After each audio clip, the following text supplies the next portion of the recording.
Ready سر. جی السلام علیکم. آج میں آیا ہوں ایجاد ہاؤس. جی یہ اعظم صاحب ہیں اور ان کے بیٹے نے اور ان کے بچوں نے اپنے لیے گھر لیا, لیکن یہ بہت ہی کریٹیو اسپیس ہے. لمس سامنے ہے اور ڈیفینس کے اندر یہ گھر بنا ہوا ہے. اس کا پرپس یہ ہے کہ یہ میٹ اپ اسپیس بھی ہے, پوڈ کاسٹ اسپیس بھی ہے اور لیونگ اسپیس بھی ہے, کو لیونگ اسپیس ہے. میں تو پاکستان میں کوئی کو لیونگ اور نہیں دیکھی, یہ پہلی ہی بنائی ہے. ارزش کو شوق تھا, بہت عرصے سے کہہ رہا تھا.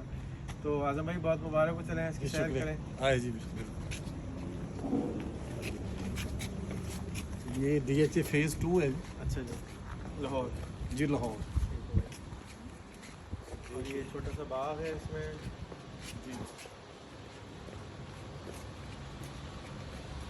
تو مزے کی بات یہ ہے کہ ارزش صاحب جو ہیں اور عالم بھائی جو ہے فاروق آباد سے ان کا تعلق ہے, اور فاروق آباد میں یہ اسی طرح کا سسٹم کرتے ہوئے آئے ہیں. اور پھر اب جو ہے وہ پہلے اسلام آباد میں کیا, 6 مہینے میرا بیٹا بھی ان کے پاس رہا, اور اس کے بعد جو ہے اب انہوں نے لاہور میں باقاعدہ زبردست سینٹر ہے. یہ ایجاد ہاؤس ہے اور اس کی سیر کرتے ہیں. اپنے اپنے بزرگوں سے سیکھا تھا جی, سب سے اہم انسان ہوتے ہیں اور انسانوں سے سیکھنے کا موقع ملتا ہے. ضرور ایک ہینگ آؤٹ اسپیس یہ تو چلے جائیں ادھر سے. اچھا, تو بہت ہی وائبرنٹ کلرز, وائبرنٹ لائٹنگ. بچے جو ہے رکھتے ہیں ڈرائنگ روم میں, اس طرح نارمل ڈرائنگ روم میں. آپ لوگ ٹھیک ہیں؟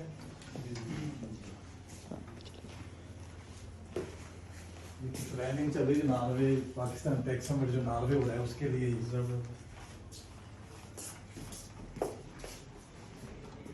دوسرا نام لڑکا نام جو تھا سارے جو ہیں بیٹھی ہیں, کپڑے لگا رہے ہیں, اپنا کام کر رہے ہیں. پاکستانی ٹیکسٹ آ رہے ہیں, بیٹھے ہیں یوتھ پاکستانی جو فیوچر ہے. جی جی سر, یہ کمرہ میں لا لیں تو $10-20 ملین کا ہو جائے گا. زبردست. اور پھر ان کا ایک پوڈ کاسٹ اسپیس ہے.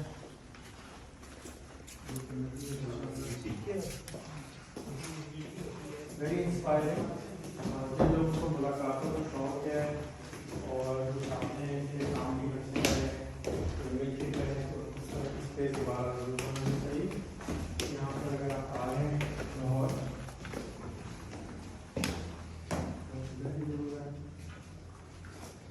پوڈ کاسٹ اسپیس ہے جہاں بیٹھ کے آپ اپنی پوڈ کاسٹ بھی کر سکتے ہیں اور ایز اے گیسٹ بھی آ سکتے ہیں.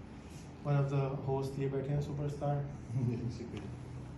یہ کمرے ہیں اس سائڈ پر, تو یہاں پر آپ پہلے رپورٹ بنا لیں, انوائٹ بنا لیں, تو یہاں کیا رہ سکتے ہیں. یہ کیا ماجرا ہے کہ آپ کے تمام جگہوں پہ دروازے کھلے ہوتے ہیں. اسلام آباد میں بھی آپ زبردستی کو گیسٹ رکھ دیتے ہیں, فاروق آباد میں بھی یہی کرتے ہیں. کیا سسٹم کیا ہے یہ جو مہمانوں کا؟ اچھا تو یہ ہمارے کلچر کا حصہ ہے کہ ہم سمجھتے ہیں کہ مہمان جو ہے وہ برکت کا باعث ہوتا ہے. تو ہمارے کلچر میں بھی ہے, ہمارے دین میں بھی ہے کہ نبی صلی اللہ علیہ وسلم نے مہمان کی بہت ہی زیادہ عزت کی, مہمانوں کی, اور سکھائی ہمیں. تو ہمارے پیرنٹس میں بھی تھا کہ ہم کہتے تھے جس گھر میں مہمان نہیں آتا ہم برکت نہیں ہوتی.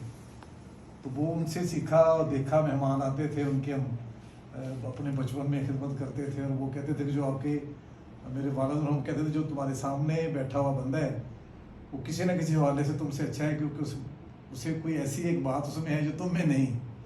تو یہ کافی ہے اس کو اپنے آپ سے بہتر سمجھنے کے لیے. اور ہمارا دین بھی کہتا ہے کہ اگر آپ دوسرے کو اپنے سے بہتر انسان نہیں سمجھتے تو تم مومن نہیں ہو سکتے. تو وہ تھا کہ لوگوں سے ملے, اور پھر لکیلی ہمیں بڑے اچھے لوگ ملے جن کو ملنے سے ہماری زندگی میں بدلاؤ آیا, سیکھا نئی چیزیں, ان کی وجہ سے ہمارا میرا زندگی بہتر ہوا, ارد گرد کے لوگ جڑے. تو میرا یہ ماننا ہے کہ اگر 100 لوگ سال میں آپ کے گھر آتے ہیں اور آپ ان کی دل سے عزت کرتے ہیں تو آپ کو کوئی نیٹ ورکنگ کرنے کی ضرورت نہیں ہے, اور وہ آپ کا بنایا نیٹ ورک ہے, وہ آپ کے دوست ہیں, آپ کے بھائی ہیں.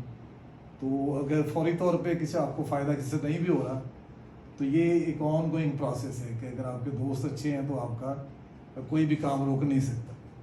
تو پھر وہ بزرگوں کو دیکھا, پھر بچوں نے ہمیں دیکھا کرتے ہوئے, تو آہستہ آہستہ یہ ٹیک کے لوگ زیادہ ہو گئے ہمارے مہمانوں میں, اور باقی کام ہو گئے. تو آپ سے سیکھا تھا کہ آپ کی آواز زیادہ دور تک جاتی ہے, सोशल मीडिया से दोस्ती में, और ये पॉडकास्ट भी फौरी तौर पे इसलिए शुरू किया। और आज शुक्रिया कि आप भी तशरीफ़ लाए और हमारा जो ख्वाब था वो पूरा हो रहा है, और सीखा आप दोस्तों से। तो यहाँ पे भी लोग आते हैं, इनवाइट ओनली है कि लोग कहते हैं कि हम आ रहे हैं और रह रहे हैं, और उन्हें हैरत होती है कि कोई इसमें हमारा मॉनेटरी बेनिफिट नहीं है, कोई पैसे हम नहीं लेते। लेकिन जब लोग आपस में मिलते हैं उसकी वजह से मुल्क को फ़ायदा होता है, एक दूसरे को फ़ायदा होता है, तो कहीं ना कहीं वो बेनिफिट्स हमें भी मल्टीप्लाई होकर मिल रहा होता है। तो मेरी देखने वालों से दरख्वास्त है कि आप लोगों पर ट्रस्ट करें, और लोगों के पास बड़े हुनर हैं, बड़े गुण हैं, और वो आपको कुछ सिखाई जाए तो वो ये बहुत बड़ी वैल्यू है। तो ये एक था कि हम ऐसा कोई जगह बनाएं जो कम्युनिटी सेंटर हो, जहाँ पे लोग आएँ, रहें, एक दूसरे से मिलें और उनके नॉलेज से हम फ़ायदा उठाएं। तो अगर साल में 100 लोग आपके मेहमान आते हैं तो 100 नई चीज़ें सीखने को भी आपको मिलती हैं, और वो जो बॉन्ड है और जो लोगों पे यकीन है, तो मेरा तो ईमान है। और मौलाना रूमी का एक कॉल है जो हमें हमेशा तकवीत देता है कि दुनिया में जितने इंसान हैं, खुदा तक पहुंचने के उतने ही रास्ते हैं। तो जो बंदा आपके सामने बैठा हो सकता है खुदा तक पहुंचाने का वसीला वही बन जाए। तो ये दोनों सूरतों में पंजाब की रवायत भी है और हमारे इस खित्ते की, कि हम मेहमान को बहुत तज़ीम देते हैं और कहते हैं कि ये चूँकि खुदा का भेजा हुआ है तो इसकी इज़्ज़त करनी है अशरफुल मखलूक़ात के दर्जे पे। तो देखने वाले वो देख रहे हैं कि भी इतना बड़ा सा घर है, ये सब है। तो पहले दिन तो ऐसा नहीं था ना, जब आप बड़े हो रहे थे तो सादा सा ही घर था, या ऐसे ही इतना बड़ा ग्रैंड पॉडकास्ट भी था वहाँ पे? नहीं, बिल्कुल सादा था, लेकिन वो सादा में भी मेहमानों का हमेशा से रखा जाता था कि मेहमान आएंगे तो क्या करना है।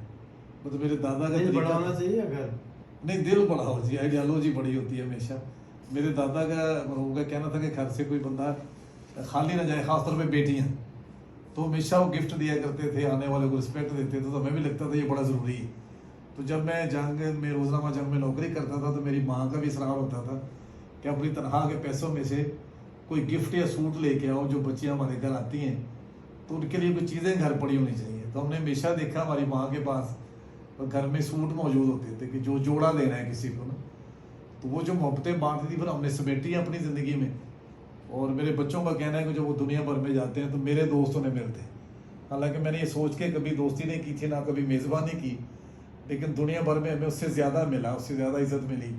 और अभी जो बच्चे मेरे मुल्क के लिए कर रहे हैं, और मुझे तो फ़ायदा है ही मेरी फैमिली को, लेकिन उनकी वजह से जो IT को फ़रोग मिल रहा है, पाकिस्तान में इन्वेस्टर्स आ रहे हैं और एक इको सिस्टम बिल्ड हो रहा है IT का, तो मैं खुशकिस्मत समझता हूँ अपने आप को एज पेरेंट। फिर अपनी ज़िंदगी का गोल भी रीडिज़ाइन किया आपकी तरह।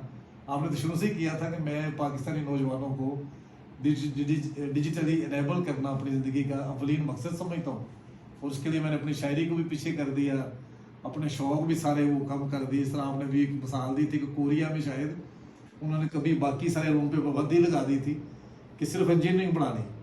तो मुझे लगता है कि पाकिस्तान में भी अभी ज़रूरत है कि सिर्फ टेक्नोलॉजी और डिजिटल जो है एजुकेशन दी जाए, ताकि बच्चे शॉर्ट कोर्सेज करें, कमाना शुरू कर दें, और 16 साल पढ़ के नौकरियां ना ढूंढते फिरें। 6 माह पढ़ें, सीखें और अपने वालिदैन को भी फीड करें, अपनी फैमिली को, और मुल्क में भी डॉलर आए, ताकि हम इस सो काल गुर्बत से निकल सके जो आप कहते हैं कि हम खाम खा के गरीब हैं।